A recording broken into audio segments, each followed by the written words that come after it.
بالله من شرور أنفسنا ومن سيئات أعمالنا من يهده الله فلا مضل له ومن يضلل فلا هادي له وأشهد أن لا إله إلا الله وحده لا شريك له وأشهد أن محمدا عبده ورسوله أما بعد فإني أوصيكم ونفسي بتقوى الله والمواظبة على ذكر الله ألا خير الكلام كلام الله وأحسن الهدي هدي محمد صلى الله عليه وسلم وشر الأمور محدثاتها وكل محدثة بدعة وكل بدعة ضلالة وكل ضلالة في النار من أطاع الله ورسوله فقد رشد ومن يعص الله ورسوله فقد غوى أما بعد فأعوذ بالله من الشيطان الرجيم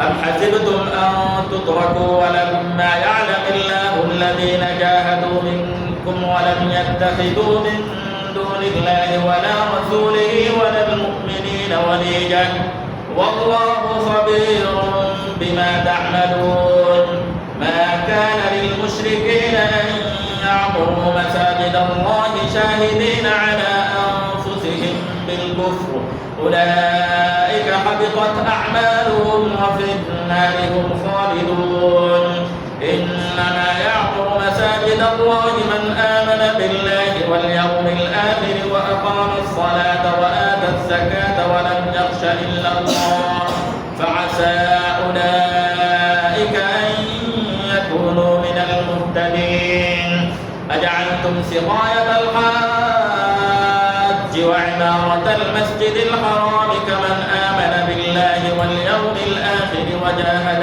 في سبيل الله لا يستوون عند الله والله لا يهدي القوم الفاسقين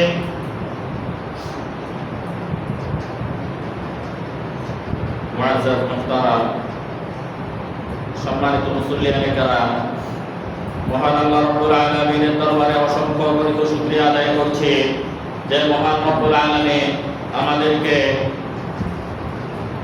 সপ্তাহের শ্রেষ্ঠ দিন জুমার দিন আল্লাহর হুকুম আদায়ের উদ্দেশ্যে আল্লাহর ঘর মসজিদে জুমার সালাত আদায় এবং জুমার খুতবা শোনার জন্য একত্রিত হওয়ার তৌফিক দান করেছেন আমরা শুকরিয়া আদায় করি আলহামদুলিল্লাহ আমাদের পক্ষ থেকে অসংখ্য অসংখ্য সালাত ও সালাম বর্ষিত হোক সাইয়্যিদুল কাউনাইন শাফিউল মুযনিবিন মুহাম্মদুর রাসূলুল্লাহ সাল্লাল্লাহু আলাইহি ওয়াসাল্লামের প্রতি আল্লাহুম্মা সাল্লি ওয়া সাল্লিম ওয়া বারিক আলা নাবিয়িনা মুহাম্মদ তার সকল পরিবারবর্গ সকল সাহাবায়ে কেরাম তাবেঈন তাবেঈন আইমায়ে মুজতাহিদিন সকল দিনদার মুত্তাকি মুসলমানদের প্রতি শান্তি বর্ষিত হোক সকল শহীদদেরকে আল্লাহ রাব্বুল আলামিন উচ্চ মাকাম দান করুন মুআজ্জাজ মুহতারাম মহান আল্লাহ রাব্বুল আলামিন আমাদেরকে এমন একটা সময় পৃথিবীতে আমাদেরকে রেখেছেন যে সময় চতুর্দিক থেকে ফিতনা ফাসাদ এবং বিভিন্ন অন্যায় অপকর্ম অশ্লীলতায় ছেয়ে আছে এটাই আল্লাহ রাব্বুল আলামিনের পক্ষ থেকে বিশাল একটা পরীক্ষা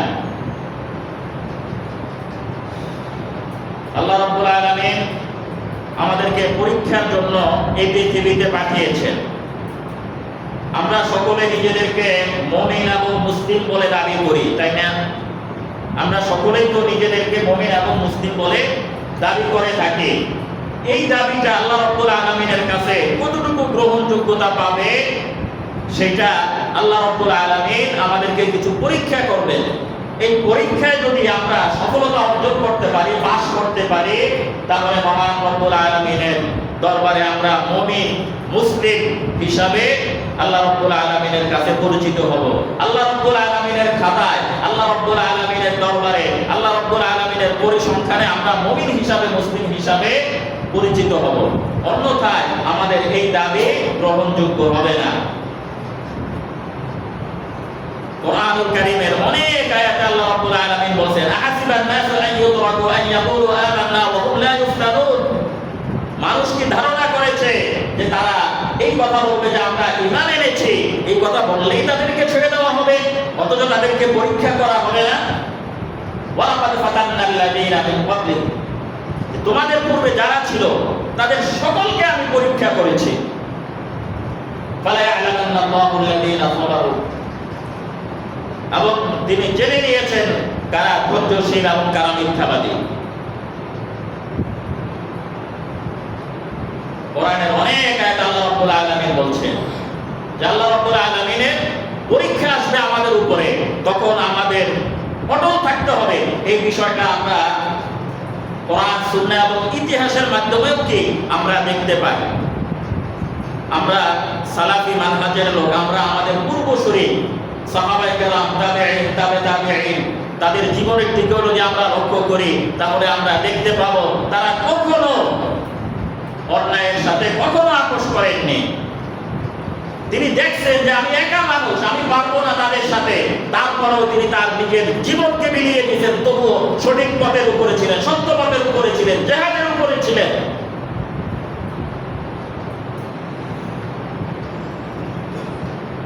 এবং এটা তো কোরআন এবং ইতিহাস থেকেও আমরা আমাদের সেই সাহাবায়ে কেরামদের মধ্যে এই আমলগুলো আমরা দেখতে পারি। কারণ আল্লাহ রাব্বুল আলামিন বলেন, কুনু কাওয়ামিনা বিল কিসতি শুহাদা লিল্লাহ, তোমরা সত্য ন্যায়ের সাক্ষ্য হিসাবে প্রতিষ্ঠিত থাকো। ওয়ালাউ আলা আনফুসিকুম, যদিও তোমরা সেটা তোমাদের নিজেদের বিরুদ্ধে যায়, আউল ওয়ালিদাইন, তোমার পিতামাতার বিরুদ্ধে যায়, আউল আকরাবিন, তোমার আত্মীয়-স্বজনের বিরুদ্ধে যায়।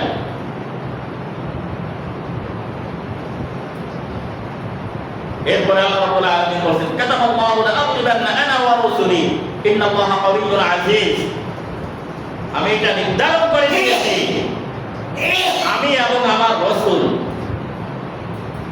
সব সময় বিজয়ী হব, বিজয়ের উপরে থাকব, অবশ্যই অবশ্যই বিজয়ী হব।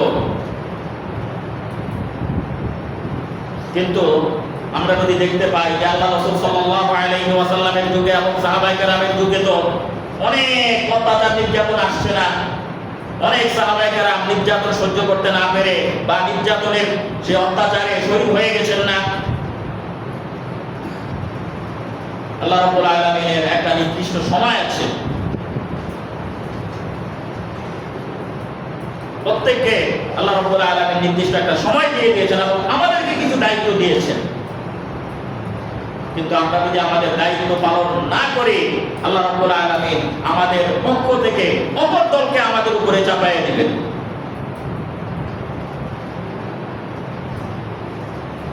সূরা তাওবা আল্লাহ রাব্বুল আলামিন বলেন, আম হাসিবতুম আন তুতরাকু ওয়া লাম্মা ইয়া'লামিল্লাহু আল্লাযীনা জাহাদু মিনকুম ওয়া লাম ইয়াত্তাখিযু মিন দুনিল্লাহি ওয়া লা রাসূলিহি ওয়া লাল মুমিনিনা ওয়ালিজা ওয়াল্লাহু খাবীরুম বিমা তা'মালুন। তোমরা কি ধারণা করেছো আন তুতরাকু, তোমাদেরকে ছেড়ে দেওয়া হবে? ওয়া লাম্মা ইয়া'লামিল্লাহু আল্লাযীনা জাহাদু মিনকুম, অথচ আল্লাহ জেনে নেবেন না তোমাদের মধ্য থেকে কারা জিহাদ করেছে আল্লাহর পক্ষে, আল্লাহর পথে কারা সংগ্রাম করেছে, এটা জেনে নেবেন না আল্লাহ রাব্বুল আলামিন?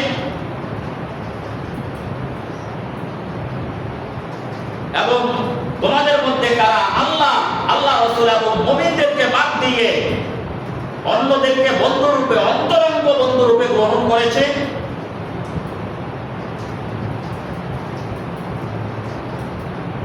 আম হাসিবতুম আন তুতরাকু ওয়া লাম্মা ইয়া'লামিল্লাহু আল্লাযীনা জাহাদু মিনকুম ওয়া ইয়া'লামাস সাবিরিন।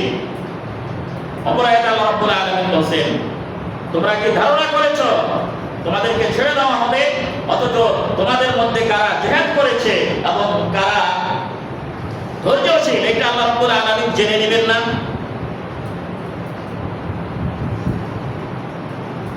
তোমরা কি মনে করো তোমরা এমনিতেই জান্নাতে প্রবেশ করবে?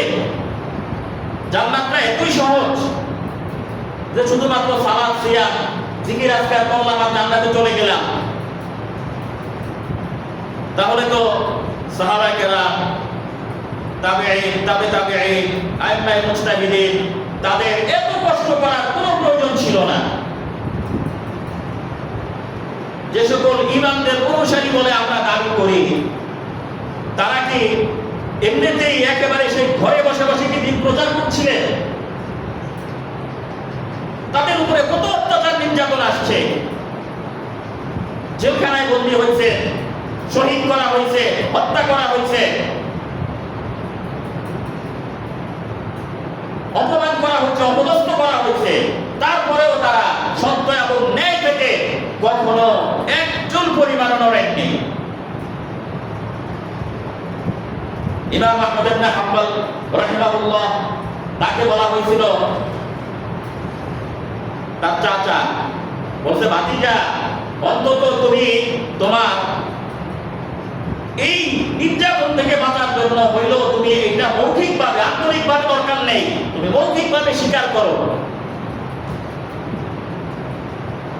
তখন তিনি বলছেন যে আহমদ ইবনে হাম্বল যেই কথা বলবে সকল মানুষ মনে করবে এইটা রাসূলুল্লাহর কথা।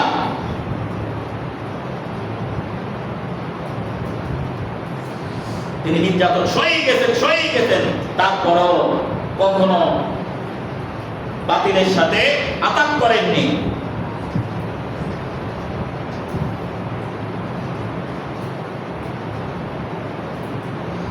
আল্লাহ রাব্বুল আলামিন বলেন, মাসাকুল বাসা ওয়া দাররা ওয়া তুলজিলু,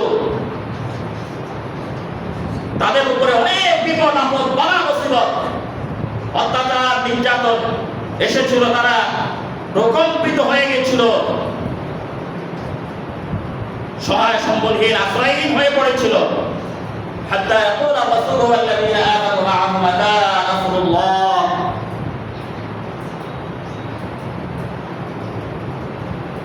রাসূল এবং ঈমানদাররা এত অত্যাচার নির্যাতনে পতিত হয়েও বলছেন, মাতা রাসূলুল্লাহ, কখন আল্লাহর সাহায্য আসবে, কখন আল্লাহর সাহায্য আসবে। আল্লাহর সাহায্য এসেছিল কুরবানির পরে, অনেক কুরবানির পরে।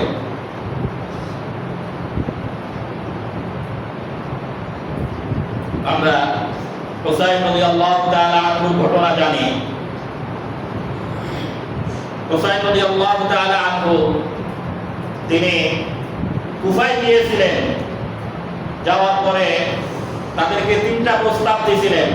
3টা প্রস্তাবের একটা প্রস্তাবও তারা মানেননি, যারা তার পথরোধ করছিল। হুসাইন রাদিয়াল্লাহু তাআলা আনহু এই প্রস্তাব না মানার কারণে তাদের সাথে আঘাত করেননি, তাদের কথাকে তারা মেনে নেননি। এইটা তিনি চিন্তা করেন না যে তারা হলো হাজার হাজার মানুষ আর আমি মাত্র কয়েকজন, আমার পরিবার, এটাকে তিনি মেনে নেননি।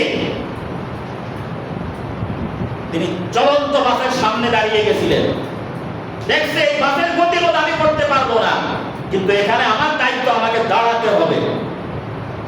তিনি দাঁড়িয়ে গেছেন।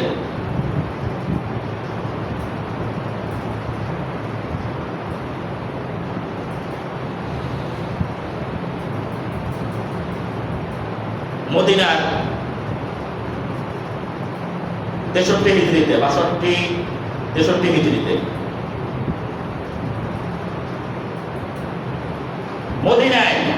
মদিনার লোকেরা, সকল সাহাবায়ে কেরাম, মুসলিময় 2-1 ছিল ব্যতীত, সকল সাহাবায়ে কেরাম এবং তাবেঈন যারা ছিল প্রত্যেকেই সেই সময়ে জালিম সরকারের বিরুদ্ধে বিদ্রোহ ঘোষণা করছিলেন এবং তারা পরাজয় বরণ করছিলেন। তো তারপরেও তারা পিছপা হননি। শতে শতে সাহাবায়ে কেরাম যারা জীবিত ছিলেন প্রত্যেককে হত্যা করা হয়েছে, তাবেঈ যারা ছিল প্রত্যেককে হত্যা করা হয়েছিল। মদিনায় আযানের সময় বন্ধ ছিল, কিন্তু তারা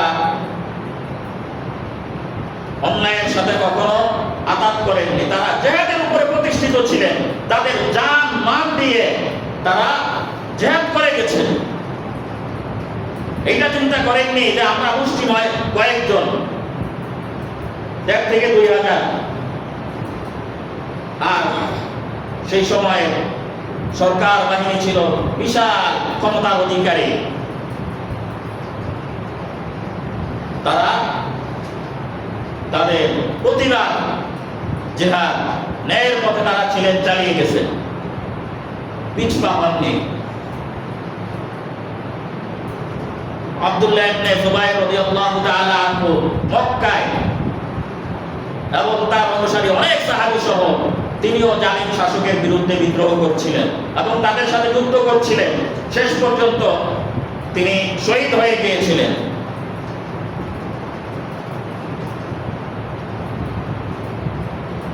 মুহাম্মদ ইবনে কাসিম, যিনি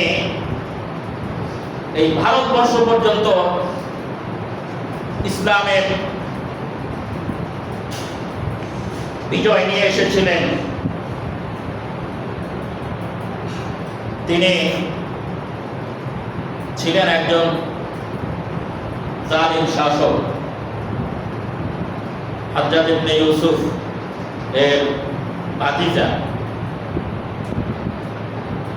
কিন্তু তার জুলুমের কারণে তাদের সাথে পারিবারিকভাবে কোনো সম্পর্ক ছিল না এবং তিনি তাকে চিনতেনও না। সে যে তার চাচা এইটাও জানতেন না। তো যখন যুদ্ধের কারণে যে ভারতবর্ষে সেনাবাহিনী প্রেরণ করা লাগবে, তো একজন সেনাপতি চাইছিলেন। তো সেনাপতি হিসাবে মুহাম্মদ ইবনে কাসিমকে পাঠিয়ে দেওয়া হয়েছিল হাজ্জাজ ইবনে ইউসুফের কাছে। তো হাজ্জাজ ইবনে ইউসুফ তাকে দেখে তো একেবারে মোটো, তার বয়স ছিল 17 বছর। যে সময় মুহাম্মদ ইবনে কাসিমকে ভারতবর্ষ আক্রমণ করার জন্য, সেই সময় মানে যুদ্ধে প্রেরণ করার জন্য সেনাপতি হিসাবে যখন তাকে পাঠানো হয়েছিল, সেই সময় তার বয়স ছিল 17 বছর।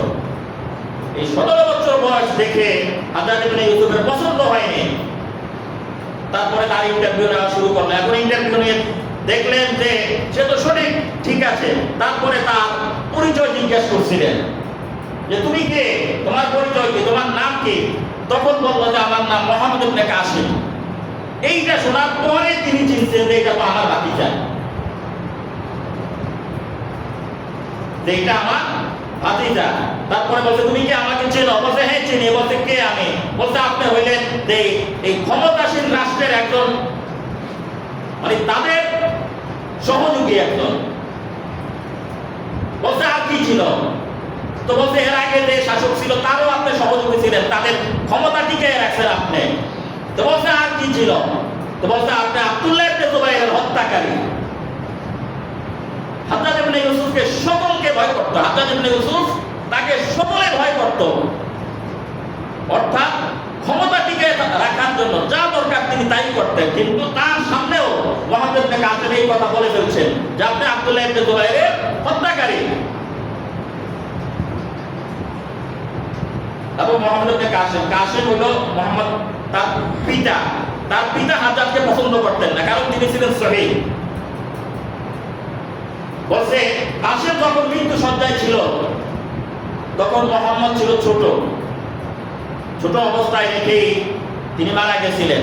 যাওয়ার পরে যখন ভাইকে দেখতে গেছিল হাজ্জাজ, তখন সেই কাসিম বলছিল যে তাকে বের করে দাও আমার সামনে থেকে, কারণ আমি আব্দুল্লাহ ইবনে জুবাইরের হত্যাকারীর একজন সাহাবী হত্যাকারী মুখ দেখে আমি মরতে চাই না।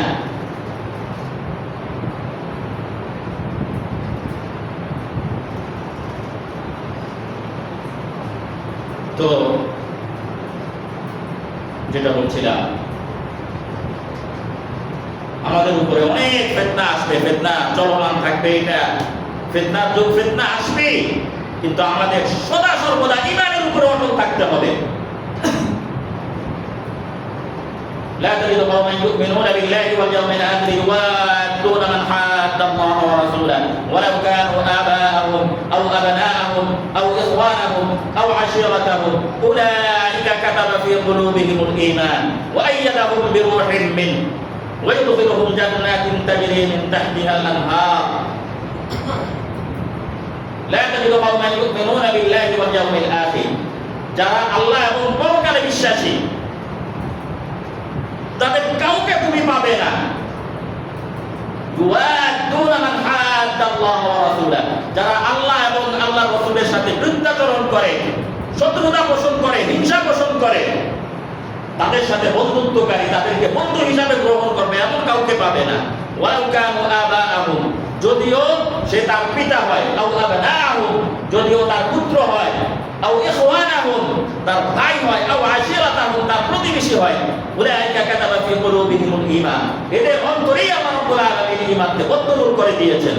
ওয়া আইয়াদাহুম বিরূহিন মিনহু, আল্লাহ রাব্বুল আলামিনের পক্ষ থেকে জিবরাইল দিয়ে এদেরকে সাহায্য করবেন। ওয়াইদখিলুহুম জান্নাতিন তাজরি মিন তাহতিহাল আনহার, এবং তাদেরকে জান্নাতে প্রবেশ করাবেন যার তলদেশে রয়েছে ঝর্ণা দ্বারা প্রবাহিত। আল্লাহ রাব্বুল আলামিনের পক্ষ থেকে পরীক্ষা আসবে আমাদের উপরে। এই পরীক্ষা আমাদের সকলকে অটল থাকতে হবে এবং আল্লাহ রাব্বুল আলামিনের পক্ষ থেকে জিহাদ আমাদেরকে চালিয়ে যেতে হবে। আল্লাহ রাসূল সাল্লাল্লাহু আলাইহি ওয়া সাল্লাম বলেন, আল জিহাদু মাদিন ইলা ইয়াউমিল কিয়ামাহ, কিয়ামত পর্যন্ত জিহাদ চলবে। এটা মানসুখ বা রহিত হওয়ার কোনো জিনিস না। আমরা কখনো অন্যায়ের সাথে আপোষ করতে পারি না, অন্যায়ের সাথে আঘাত করতে পারি না। আল্লাহ রাসূল সাল্লাল্লাহু আলাইহি ওয়া সাল্লাম বলেন, উনজুর আসাকা যালিমান আও মাজলুমান, তুমি তোমার ভাই জালেম হলেও তাকে সাহায্য করো, মাজলুম হইলেও তাকে সাহায্য করো। সাহাবায়ে কেরাম বললেন, ইয়া রাসূলুল্লাহ, মাজলুমকে তো আমরা সাহায্য করব, জালিমকে কিভাবে সাহায্য করব? মাজলুম যাকে অত্যাচার করা হয় তাকে আমরা সাহায্য করতে পারি, জালেমকে আমরা কিভাবে সাহায্য করব?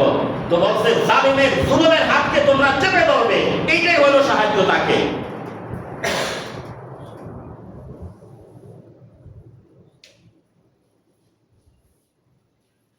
আমরা আমাদের পূর্বসূরি সাহাবায়ে কেরাম, তাবেঈন, তাবেঈন, আইম্মায়ে মুজতাহিদিন,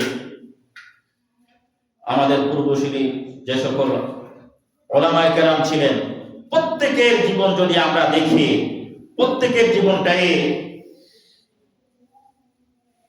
সংগ্রামে পরিপূর্ণ। তারা অত্যাচার নির্যাতনের মুখোমুখি হয়েছেন এবং তারা সত্যের উপরে অটল ছিলেন। যে ইমাম বুখারী সম্পর্কে আমরা জানি, যাকে আমরা সকলে এত মানি এবং বুখারী শরীফকে আমরা খুব সম্মান করি, কিন্তু তার জীবনী সম্পর্কে কি আমরা জানি?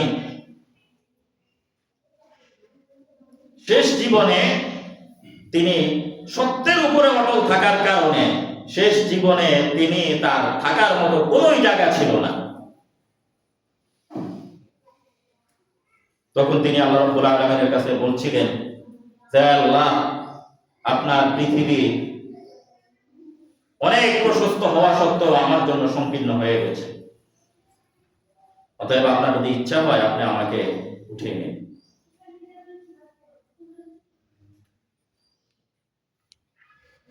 তো যে সকল উলামায়ে কেরামদের বিষয় আমরা শুনি বা জানি, আমরা এখন তাদেরকে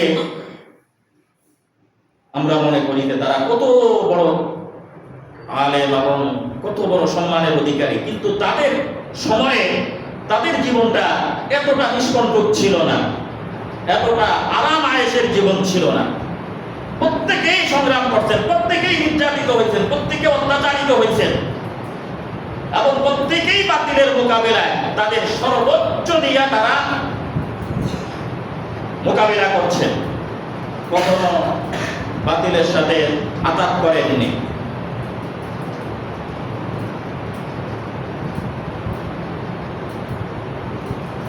আল্লাহ রাসূল সাল্লাল্লাহু আলাইহি ওয়াসাল্লামের সাহাবায়ে কেরাম, মক্কায় তো তারা সবচেয়ে কম ছিল। মক্কার কাফের মুশরিক তারা সদা সর্বদা মুসলিমদেরকে অত্যাচার করত, নির্যাতন করত। তারা কি করছিল?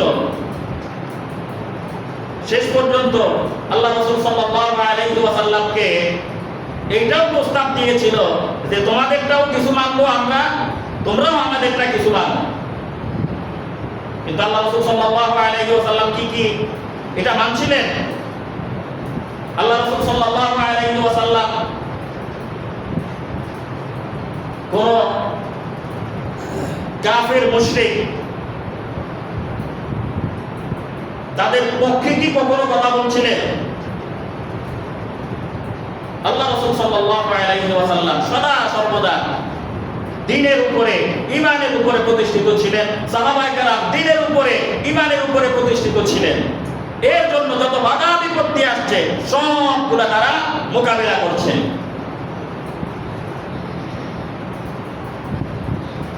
ওমর রাদিয়াল্লাহু তাআলা আনহু শহীদ হয়েছেন, ওসমান রাদিয়াল্লাহু তাআলা আনহু শহীদ হয়েছেন, আলী রাদিয়াল্লাহু তাআলা আনহু শহীদ হয়েছেন, হাসান রাদিয়াল্লাহু তাআলা আনহু শহীদ হয়েছেন, হুসাইন রাদিয়াল্লাহু তাআলা আনহু শহীদ হয়েছেন। একমাত্র আবু বকর রাদিয়াল্লাহু তাআলা আনহু তিনি স্বাভাবিকভাবে ইন্তেকাল করছিলেন। এই সকল বিষয়গুলো আমাদেরকে কি শিক্ষা দেয়?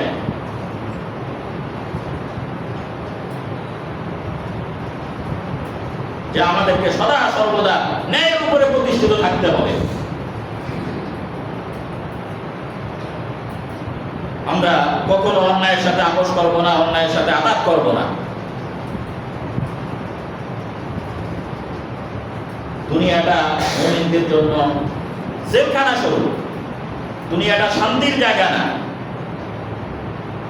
দুনিয়াটা শান্তির জায়গা না। আল্লাহ রাব্বুল আলামিন, আল্লাহ রাসূল সাল্লাল্লাহু আলাইহি ওয়াসাল্লাম কেউই বলেননি যে দুনিয়াটা শান্তি।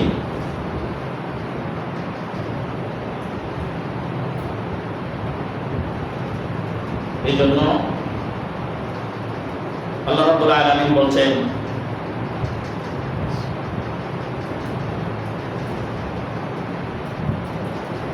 أم حسبتم أن تدخلوا الجنة ولما يأتكم مثل الذين خلوا من قبلكم أم حسبتم أن تتركوا ولما يعلم الله الذين جاهدوا منكم ولم يتخذوا من دون الله ولا رسوله ولا المؤمنين وليجا।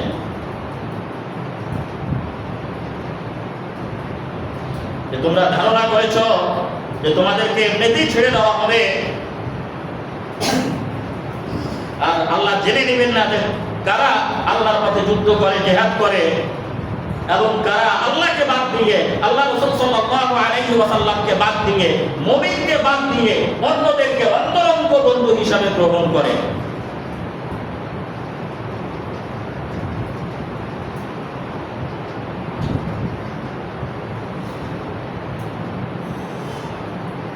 আল্লাহ রাব্বুল আলামিন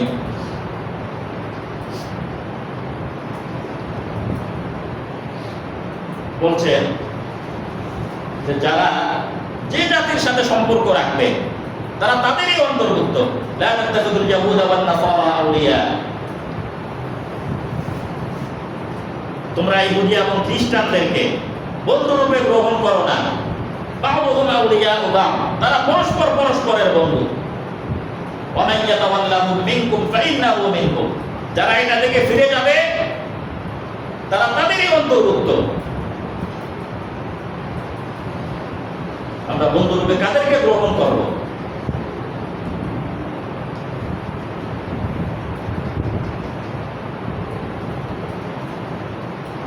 لا يتخذ المؤمنون الكافرين أولياء من دون المؤمنين ومن يفعل ذلك فليس من الله في شيء। কোন মুমিন কোন কাফিরকে, বেদিনকে বন্ধুরূপে গ্রহণ করতে পারে না। ومن يفعل ذلك فليس من الله في شيء। আর যে ব্যক্তি কোন কাফের মুশরিককে বন্ধুরূপে গ্রহণ করবে সে আল্লাহ রাব্বুল আলামিনের পক্ষ থেকে কোনো কিছুই পাবে না।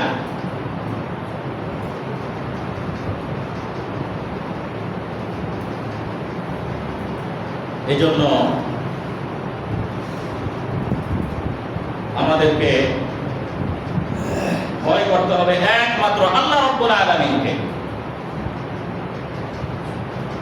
আল্লাহ রাব্বুল আলামিনকে ছাড়া অন্য কাউকে ভয় করা যাবে না। আমার মৃত্যু যেদিন যেভাবে যে লেখা আছে সেভাবেই হবে। সাহাবায়ে কেরাম কখনো মৃত্যুর ভয়ে কোনো কথা বলেননি যে এই কথা বললে আমার উপরে অত্যাচার নির্যাতন আসবে, বা দিনের উপরে চললে আমার উপরে অত্যাচার নির্যাতন আসবে, এটা কখনো তারা মানেননি। তারা সদা সর্বদা সঠিক কথাটাই বলছেন, কোরআন সুন্নাহর কথা বলছেন, আল্লাহ এবং আল্লাহ রাসূল সাল্লাল্লাহু আলাইহি ওয়াসাল্লামের কথা বলছেন। এমনকি তারা তাদের পিতাকে ত্যাগ করছেন, তাদের পরিবারকে ত্যাগ করেছেন।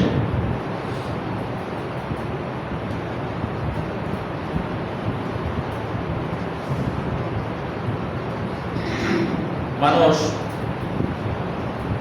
কয়েক কারণে জাহান্নামী হয়, মূলত তিনটা কারণ। মূল কারণ হলো তিনটা। এক নম্বরে হলো বিশ্বাসগত কারণে মানুষ জাহান্নামী হয়, আকীদাগত কারণে, বিশ্বাসগত কারণে। বিশ্বাসগত কারণটা কি? শিরক, কুফর, নিফাক। এগুলো কেউ যদি আল্লাহর কোনো বিধানকে অস্বীকার করে, আল্লাহ রাসূল সাল্লাল্লাহু আলাইহি ওয়াসাল্লামের কোনো বিধানকে ঠাট্টা বিদ্রূপ করে, এইটাও কুফরি। আল্লাহ রাব্বুল আলামিনের কোনো বিধানকে যারা অস্বীকার করে তারা হলো কাফির। আর শিরক হলো আল্লাহর সাথে কাউকে শরীক করা। যে বিষয়টা আল্লাহর জন্য নির্ধারিত সেটা আল্লাহর সাথে কাউকে শরীক করা। ইবাদত করব একনিষ্ঠভাবে আল্লাহরই জন্য, এখন ইবাদতে যদি আমরা আল্লাহর সাথে কাউকে শরীক করি, এটা হলো শিরক। আমরা চাইবো একমাত্র আল্লাহরই কাছে, এখন এখানে যদি কাউকে আমরা ওসিলা ধরি, এইটাও শিরক। আমরা মান্নত করব একমাত্র আল্লাহরই জন্য, এখন এখানে যদি আমরা অন্যের নামে মান্নত করি, এটা শিরক। আমরা বিপদ মুক্তি এবং কাঙ্ক্ষিত বস্তু পাওয়ার জন্য একমাত্র আল্লাহকেই মনে করবো, এখন যদি এখানে মনে করি অন্য কেউ মাধ্যম আছে, এটাও শিরক। আর নিফাক বা মুনাফিক, মুনাফিক হইল যারা মৌখিকভাবে ঈমানকে প্রকাশ করে এবং অন্তরে সে কুফরি লুকাইয়া রাখে। কিরকম?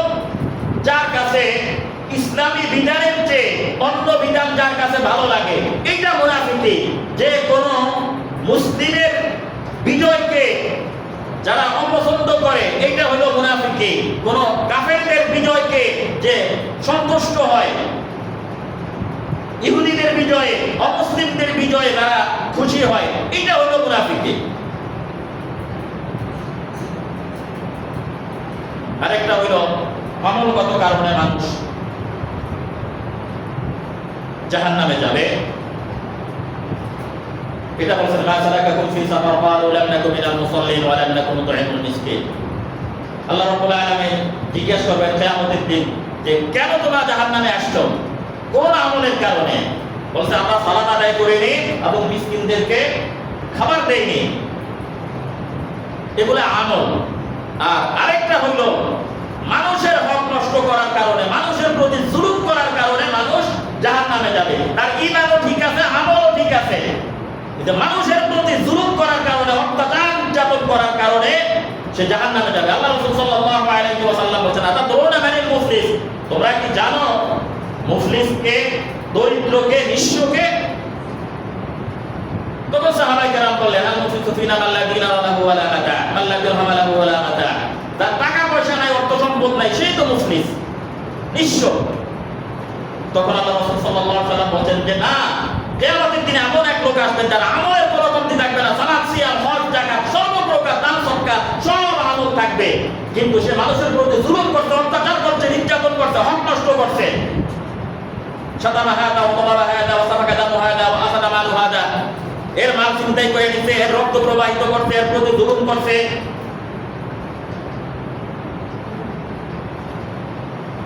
সেদিন তো আর কোনো পাওয়ার থাকবে না, ক্ষমতা থাকবে না।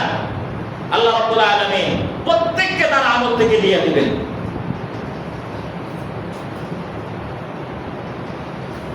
এবং দেখা যাবে এরপরেও আরো অভিযোগকারী বাকি থাকবে, তার আমল সব শেষ হয়ে যাবে। যত পাহাড় পরিমাণ আমল ছিল, তার অত্যাচার নির্যাতনের মাত্রা এত বেশি ছিল যে তার আমল সব শেষ হয়ে যাবে। এরপরে আল্লাহ রাব্বুল আলামিন যে অভিযোগকারীদের পাপের বোঝাগুলো তার মাথায় চাপিয়ে দেওয়া হবে, তারপরে তাকে জাহান্নামে নিক্ষেপ করা হবে। এজন্য আমরা সদা সর্বদা ন্যায়ের উপরে প্রতিষ্ঠিত থাকবো, কারোর প্রতি জুলুম করা যাবে না, এবং ন্যায়ের পথে থাকার জন্য আমাদের যা করা দরকার, সংগ্রাম করা দরকার, সব কিছু আমাদের করতে হবে। সেটা মৌখিকভাবে হোক, কার্যক্রমে হোক, যেভাবে হোক, সকলকে আমাদের ন্যায়ের উপরে প্রতিষ্ঠিত থাকতে হবে। আল্লাহ রাব্বুল আলামিন এটা আমাদের জন্য নির্ধারণ করে দিয়েছেন, আমাদের উপরে ফরজ করে দিয়েছেন ন্যায়ের উপরে প্রতিষ্ঠিত থাকা। এবং আমরা কাউকে জুলুম করব না, কারণ এটা কিয়ামতের দিন অন্ধকার হিসাবে আমার উপরে নেমে আসবে, এবং এই জুলুমের কারণে তার সকল আমল থাকার পরেও তিনি জাহান্নামী হবেন। আল্লাহ রাব্বুল আলামিন আমাদের সকলকে ন্যায়সঙ্গতভাবে জীবনযাপন করা এবং সদা সর্বদা সত্যের উপরে প্রতিষ্ঠিত থাকা এবং অন্যায় থেকে সদা সর্বদা বিরত রাখা, সৎ কাজের আদেশ এবং অসৎ কাজের নিষেধ করার উপরে যেন আমরা সদা সর্বদা অটল থাকতে পারি, এবং আমরা যেন আল্লাহ রাব্বুল আলামিন যে উত্তম উম্মত হিসাবে আমাদেরকে ঘোষণা করেছেন, আমরা যেন সেই গুণে গুণান্বিত হতে পারি। আল্লাহ রাব্বুল আলামিন আমাদের সকলকে তৌফিক দান করুন।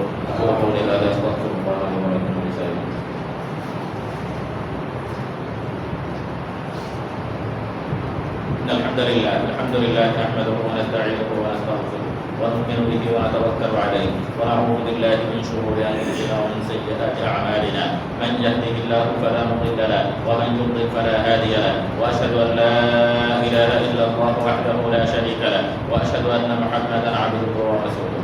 اما بعد فان خير الحديث كتاب الله، وخير الهدي هدي محمد صلى الله عليه وسلم، وشر الامور محدثاتها، وكل محدثه بدعه، وكل بدعه ضلاله، وكل ضلاله في النار. من اطاع الله ورسوله فقد رشد، ومن يعص الله ورسوله فقد غوى. اما بعد فاعوذ بالله من الشيطان الرجيم. ان الله وملائكته يصلون على النبي يا ايها الذين امنوا صلوا عليه وسلموا تسليما. اللهم صل على محمد وعلى ال محمد كما صليت على ابراهيم وعلى ال ابراهيم انك حميد مجيد. اللهم بارك على محمد وعلى ال محمد كما باركت على ابراهيم وعلى ال ابراهيم انك حميد مجيد. وعلى جميع الانبياء والمرسلين وعلى الصحابه والتابعين ومن تبعهم باحسان الى يوم الدين. اللهم اعز الاسلام والمسلمين واذل الشرك والمشركين. اللهم اخذل من خذل دين محمد صلى الله عليه وسلم ولا تجعلنا منهم. اللهم انصر من نصر دين محمد صلى الله عليه وسلم واجعلنا منهم. اللهم اغفر للمؤمنين والمؤمنات والمسلمين والمسلمات والف بين قلوبهم واصلح ذات بينهم وانصرهم على اعدائك واعدائهم. اللهم مكسر جمع الاعداء وزلزل اقدامهم. اللهم دمر ديارهم. اللهم خرب بلادهم. اللهم خلد ملكنا ممالك الاسلام. اللهم وفقنا فيها تاسيس احكام السنه والقران، واحكم ادم فيها حكومه الاسلام. اللهم طهر خواصنا وعوامنا من درع الفسق والطغيان، وزين ظواهرهم وبواطنهم باثار الشريعه والعرفان. اللهم انصر المظلومين.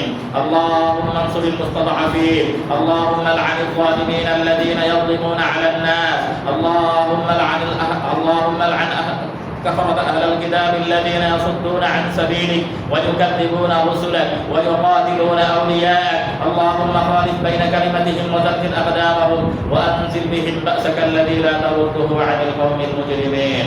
اللهم انصر إخواننا المستضعفين. اللهم انصر إخواننا المسلمين المستضعفين في كل مكان. اللهم انصر المجاهدين المقاتلين. اللهم انصر المستضعفين من الرجال والنساء والولدان الذين يقولون ربنا أخرجنا من هذه القرية الظالم أهلها واجعل لنا من لدنك وليا واجعل لنا من لدنك نصيرا. عباد الله رحمكم الله، إن الله يأمر بالعدل والإحسان وإيتاء ذي القربى وينهى عن الفحشاء والمنكر والبغي يعظكم لعلكم تذكرون. ولذكر الله أكبر والله يعلم ما تصنعون.